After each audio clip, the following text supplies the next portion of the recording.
కాంగ్రెస్ ప్రభుత్వంలో కరెంటు కోతలు, సాగునీటి సమస్యలతో పంటలు ఎండిపోతున్నాయని సిద్దిపేట జిల్లా కొండపాక మండలం రైతులు నూనె కుమార్ రాజిరెడ్డిలు ఆందోళన వ్యక్తం చేశారు. గత బీఆర్ఎస్ ప్రభుత్వంలో కాళేశ్వరం ప్రాజెక్టు నిర్మించి కాలువల ద్వారా సాగుకు 2 పంటలకు నీరందించి రైతాంగాన్ని ఆదుకున్నామని తెలిపారు. సిద్దిపేట జిల్లా కొండపాక మండలంలోని 9 గ్రామాల రైతులు కాలువల ద్వారా సాగుకు నీరివ్వాలని కలెక్టర్ మను చౌదరికి వినతి పత్రం అందజేశారు. ఈ సందర్భంగా మాట్లాడుతూ తపాస్పల్లి రిజర్వాయర్ ద్వారా కొండపాక మండలానికి సాగునీరు అందివ్వాలని కోరారు. ఈ రోజు గజ్వేల్ నియోజకవర్గం కొండపాక మండలం మర్పడగ మరియు రాంపల్లి గ్రామాల నుండి వందలాది మంది రైతులు సిద్దిపేట కలెక్టర్ గారి దగ్గరికి రావడం జరిగింది. సిద్దిపేట కలెక్టర్ గారికి రైతులకు సంబంధించిన రైతులు పడుతున్నటువంటి గోసను, ఆ బాధను కూడా వివరించడానికి ఇక్కడికి రావడం జరిగింది. గతంలో బీఆర్ఎస్ పార్టీ అధికారంలో ఉన్నప్పుడు ప్రతి సంవత్సరం కూడా D4 కెనాల్ ద్వారా తపాస్పల్లి రిజర్వాయర్ నుండి ఇక్కడ కొండపాక మండలంలోని 11 గ్రామాల చెరువులకు కూడా నీళ్లను నింపడం జరిగింది. ఇక్కడ నీటి వసతి అరాకొర ఉండడంతో ఆ గత ప్రభుత్వాల వల్ల ఇక్కడ రైతులు సంతోషంగా పంటలు పండించుకోవడం జరిగింది. కానీ నేడు ఈ వరి నాటేసి వచ్చినా కానీ ఇప్పుడు నీరు అరాకొర అవుతుంది, కరెంటు సరిగా ఉండలేదు.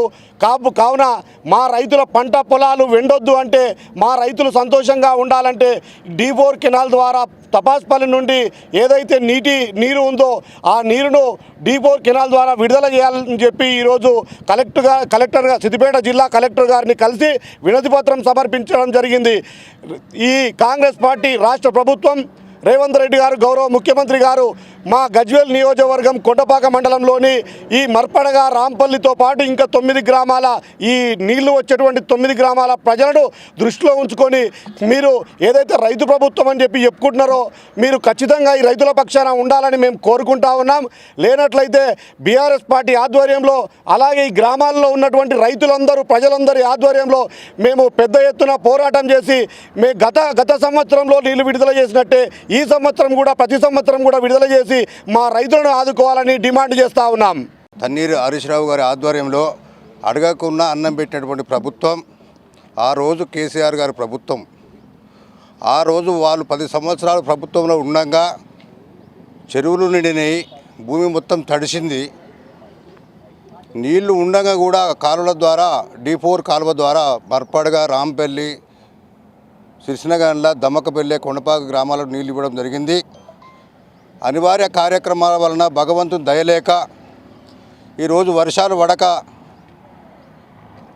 పడక ఇబ్బంది పడుతున్నటువంటి రైతులు ఈరోజు సాగు చేసిన భూమికి D4 కాలువ ద్వారా నీళ్లు రాకుండా మరి కుట్ర జరుగుతుందా, లేకపోతే అధికారుల పైన నీళ్ళేవా, దీనిపై ప్రభుత్వం అధికారులు మరియు రెవెన్యూ మన ఇరిగేషన్ శాఖ వారు డి గారు తక్షణమే చర్య తీసుకొని తుపాకులగూడెం నుంచి నీళ్లు విడుదల చేయడం జరిగిందని చెప్తున్నారు. కానీ అక్కడ తపస్సుపల్లికి పోతే మొత్తం చేర్యాల బచ్చన్నపేటకు నీళ్లు పోతున్నాయి. కాబట్టి అట్టి నీళ్లను వాళ్ళకు కొన్ని రోజులు ఇవ్వండి, మేము వద్దంటలేము.